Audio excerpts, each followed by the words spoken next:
या YouTube चॅनलमध्ये आपले स्वागत आहे। आज आपण बनवणार आहोत आलू पराठा।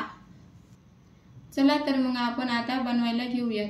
पराठा गव्हाचे पीठ घेतलेले आहे, त्याची आपण छानशी अशी कणिक मळून घेऊयात। कणिक मळताना थोडे थोडे पाणी घालून आपल्याला चांगली कणिक मळून घ्यायची आहे।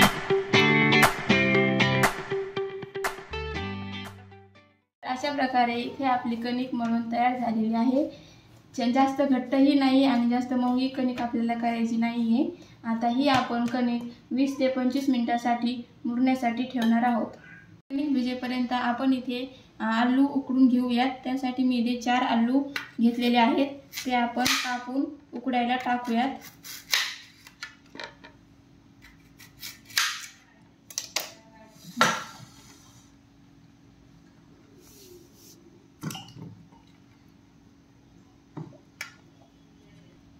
मी इथे आलू उकडण्यात टाकण्यासाठी 1 ते 1.5 ग्लास पाणी कुकर मध्ये टाकलेले आहे आणि आपण हे कुकर लावून साधारण 3 ते 4 शिट्ट्या आपल्याला काढून घ्यायच्या आहेत। 3 ते 4 शिट्ट्या होईपर्यंत आपल्याला बटाटे उकडून घ्यायचे आहेत। 3 ते 4 शिट्ट्यानंतर आपले बटाटे इथे छान असे उकडलेले आहेत, ते आपण काढून घेऊयात। छान मऊसर असे बटाटे आपल्याला उकडून घ्यायचे आहेत। आपले बटाटे कच्चे राहता कामा नये। आता आपण याचे साल काढून याला मॅश करून घेऊयात।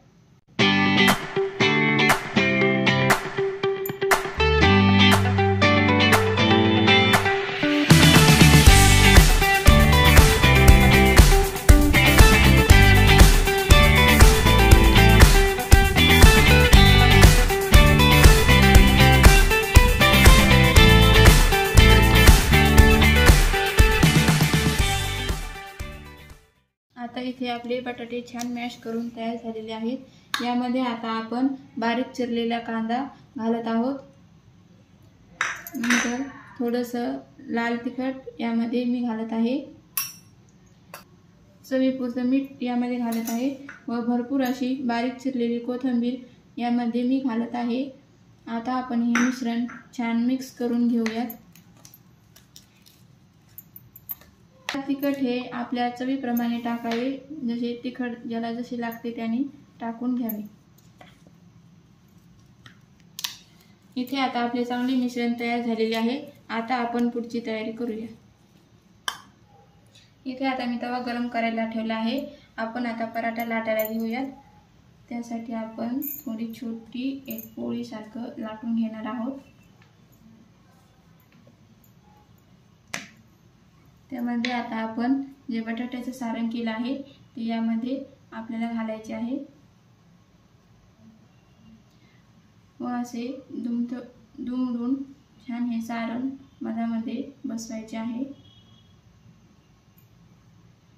जी वरची उरलेली कणिक आहे ती आपण काढून घेणार आहोत।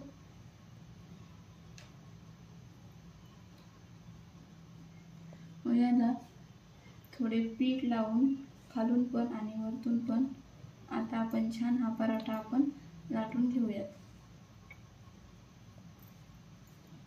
हलक्या हाताने आपल्याला छान असा पराठा लाटायचा आहे।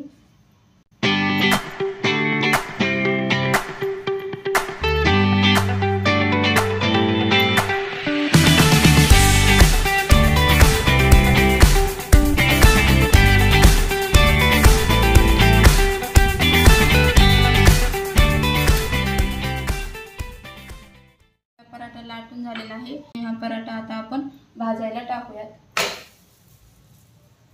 आणि गॅस कमी करूयात। मंद आचेवरती असं 2 मिनिटे आपल्याला पराठा छान भाजायचा आहे। 2 मिनिटांनंतर आपण पराठा उलटून घेऊयात। पलटून घेतल्यानंतर आपण याला बटर लावून घेत आहोत। बटर ऐवजी तुम्ही त्याला तूप किंवा तेलही लावू शकता।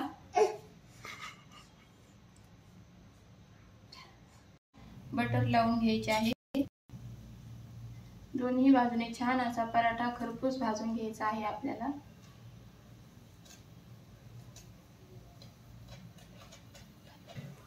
अशा प्रकारे आपला छान असा पराठा इथे तयार झालेला आहे।